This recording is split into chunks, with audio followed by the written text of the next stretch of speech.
10 10 ஏறானா நீ நேற்று 20 இருக்குதா அதில் கண்ணுக்கு தானே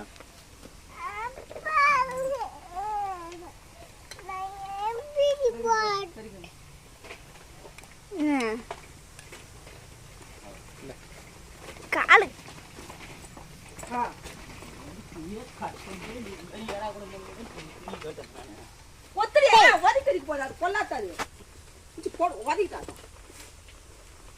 அப்படியே நிக்கிறா பாரு, பயப்படுறாளா பாரு.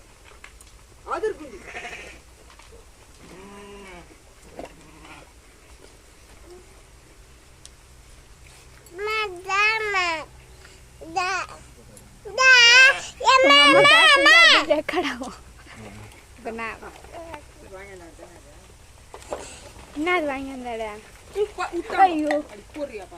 அது ஒன்னா அது போட்டது தான் ஒன்று போனால் மொத்தமாக